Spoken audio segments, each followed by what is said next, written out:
Sejam bem-vindos à nossa quinta aula de anatomia dermatológica. E aí, acompanhando as aulas direitinho, lendo os materiais, fazendo os exercícios, não esqueçam, hein? Hoje a gente vai começar a falar sobre os anexos da pele. Lembram lá das primeiras aulas, né? Que o sistema tegumentar é formado pela pele, pelos anexos, e os anexos correspondem às glândulas, né? E à unha e também aos pelos, né? Esses são os anexos da pele. E a gente vai começar a falar então dos anexos pelas glândulas, né? Pelo tecido glandular. O nosso corpo todo é formado por diversas glândulas. Nós temos as glândulas salivares, as glândulas mamárias. E as glândulas, elas vão ter funções extremamente importantes aí dentro do nosso corpo, geralmente de secretar, de produção e de secreção de substâncias que são importantes para o nosso organismo. E a gente vai falar então um pouquinho sobre classificação das glândulas agora no começo, né? Como que elas se desenvolvem, como elas se formam e o que elas secretam efetivamente. Então, para a gente começar, a gente vai falar exatamente aí sobre o tecido epitelial glandular e os tipos de glândula que a gente tem. A gente vai ter 3 tipos de glândula, tá? Que vão ser as exócrinas, as endócrinas e as anfícrinas. Qual é a diferença de cada uma, né? A gente tem aí a exócrina que contém um ducto presente, tá? E esse ducto, ele vai secretar aquilo que ele produz para fora do organismo ou para dentro de alguma cavidade. Depois a gente tem as endócrinas, geralmente elas produzem hormônios, tá? A gente vai falar mais na frente aí sobre essas glândulas. As glândulas endócrinas, ao contrário aí das glândulas exócrinas, elas não possuem ducto e elas vão secretar aquilo que é produzido por elas diretamente na corrente sanguínea. E por fim, as anfícrinas, elas são mistas, então elas tanto fazem uma função quanto a outra, de secretar aí para fora do organismo ou para alguma cavidade, como de secretar diretamente na corrente sanguínea. E ao decorrer aí do que a gente for falando das glândulas, vocês vão entender um pouquinho mais, tá? Agora, para vocês entenderem, então, como é que se formam as glândulas, tá? Vai aparecer uma figura aqui para vocês com as etapas aí de formação das glândulas. Se vocês pararem para observar, eu vou dar uma observada na figura aqui junto com vocês, vocês podem perceber que no começo a gente tem um tecido epitelial de revestimento ali, né? Então tem o tecido epitelial, que é um tecido conjuntivo, um tecido da pele, e aí ela vai se proliferando, ela vai crescendo adjacente ali a esse tecido, subjacente a ele, para baixo, né? Do tecido conjuntivo, como se fosse um anexo dele mesmo, né? Até que se forma a glândula. Então vai crescendo aquela parte ali e ali se forma a glândula. E ela vai ficar mergulhada ali no tecido conjuntivo, tá? E aí, se for uma glândula exócrina, que a gente viu agora há pouco, ele falou sobre ela, né? Ela vai manter contato com esse tecido epitelial. Porém, se for uma glândula endócrina, ela não vai manter contato, tá? Ela vai ficar isolada, ela não vai mais ficar anexa ao tecido epitelial. Então, é assim que a glândula se forma. Ela parte aí exatamente do tecido conjuntivo e ali se forma a glândula, então. Bem interessante, né? Classificação. Agora a gente vai falar um pouquinho sobre a classificação das glândulas, né? E aí a gente vai ter várias classificaçõezinhas que vão diferenciar uma glândula da outra. Aqui vem mais uma figura ilustrativa para vocês, que é com relação ao número de células. A gente vai ter glândulas que são unicelulares, e aí o próprio nome já diz, né? Uma única célula ali faz parte da glândula, então a glândula é uma única célula, é uma única unidade. E a gente tem as multicelulares também, que a gente percebe aí várias célulazinhas, uma ao lado da outra, formando então aquela cavidade glandular, tá? Então, unicelulares ou multicelulares. Vamos para a próxima classificação, então? Observem novamente a figura que está aparecendo aí para vocês, né? Hoje a nossa aula está cheia de figuras aí para vocês observarem. Então, quanto ao modo de secreção, tá? Aqui na figura vocês conseguem ler ali, ó, secretam apenas o conteúdo, que são as merócrinas, né? Depois a gente tem as apócrinas, bem do ladinho ali, que elas vão secretar o conteúdo que elas produzem e mais uma parte do citoplasma na hora que elas secretam, na hora que elas retiram da glândula e levam para onde tem que ser levado. E por fim, as holócrinas, que aí o que vai acontecer ali? Elas vão secretar o conteúdo e mais a célula inteira. Então, junto com o conteúdo, vai a célula também ali do que é produzido, tá? Então, lembrando, merócrina, né? Secreta apenas o conteúdo. Depois a gente tem a apócrina, que vai secretar o conteúdo e mais o citoplasma. E por fim, a holócrina, que vai secretar o conteúdo e juntamente com o conteúdo vai toda a célula, certo? Conseguiram observar? Vai bem na figura, né? Revisem a figura aí, relembrando então. E quanto à morfologia, a gente vai ter duas classificações. Mais uma figurinha para a gente observar, porque vocês conseguem perceber melhor se vocês observarem as ilustrações, aquilo que eu estou falando, tá? Essas mesmas ilustrações, inclusive, estão lá na nossa apostila, tá? Então, além de observar aqui na nossa videoaula, vocês podem depois lá na parte teórica estudar, revisar isso que eu estou falando aqui para vocês e rever lá na apostila para que vocês possam compreender bem como é que são essas glândulas, né? Então, quanto à morfologia, a gente vai ter ali uma glândula simples, né? E uma glândula composta. Quando a gente tem uma glândula simples, que é a glândula de cima, ela possui um ducto apenas. Vocês estão vendo aqui? Ela tem apenas um ducto, né? Apenas um bracinho ali, né?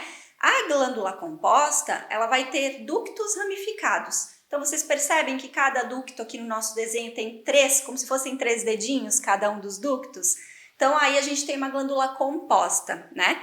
E aí, com relação à porção secretora, né, aquela porção que faz a secreção daquilo que é produzido, a gente vai ter aí ela sendo tubular, né, que é semelhante a um tubo, que é essa de cima, né? E a gente tem a alveolar ou acinosa. Ela se chama alveolar ou acinosa porque ela lembra muito realmente o alvéolo, né, lá do pulmão, ou lembra também um cacho, né? Ela tem um aspecto que parece um cacho, assim, um cacho de uma fruta.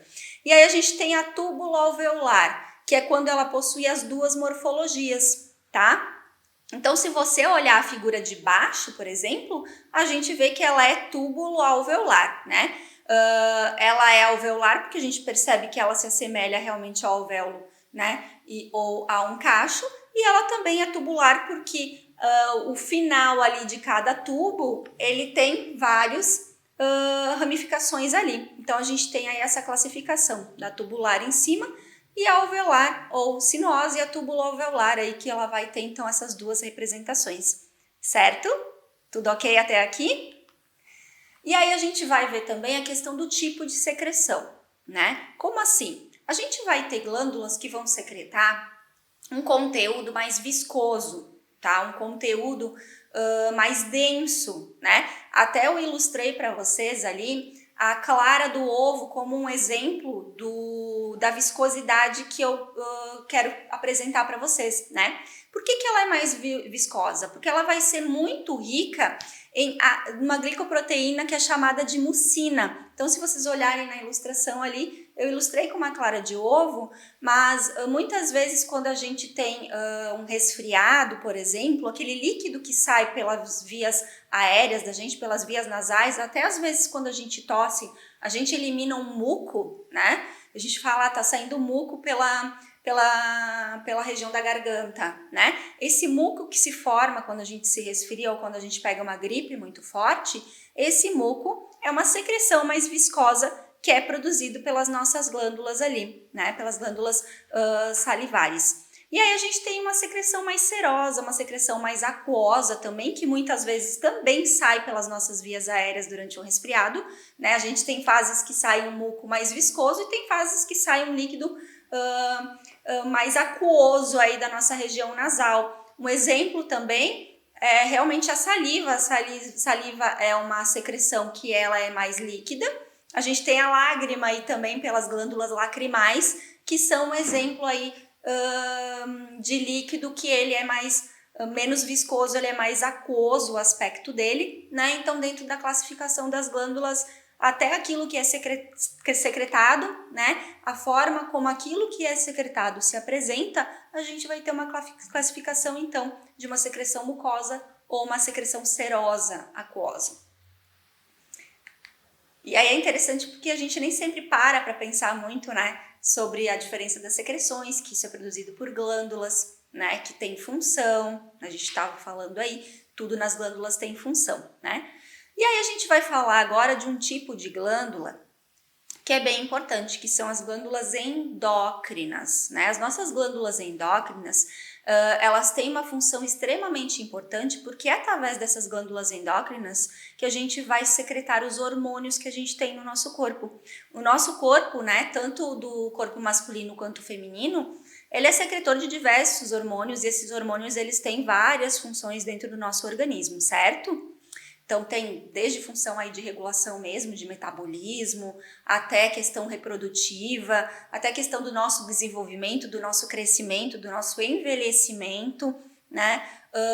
É tudo através desses hormônios aí, né, que a gente vai evoluindo enquanto pessoa, enquanto ser humano. E aí, então, são glândulas que vão produzir, e são as glândulas que a gente chama de endócrinas, né? Elas sempre vão produzir hormônios, tá, pessoal? Então, uma característica bem específica das glândulas endócrinas é que elas produzem hormônios, né? E aí a gente vai ter vários exemplos aí. Então, esses hormônios, eles vão ser secretados e aí vão ser soltos lá na corrente sanguínea, né? Então, os hormônios sempre são secretados diretamente aí no vaso, né, sanguíneo, depois de produzido. E a gente tem aí as glândulas do hipotálamo, a gente tem a hipófise, as glândulas da tireoide, que são bem importantes ali, né, produzem AC3 e AC4, as suprarrenais, as cordonais, as vesiculares, né? Então, olha quantas glândulas aí, só por nomenclaturas que eu tenho certeza que vocês já ouviram falar, a gente tem que produzem hormônios para o nosso corpo. A gente tem as glândulas, então, que são mistas, né?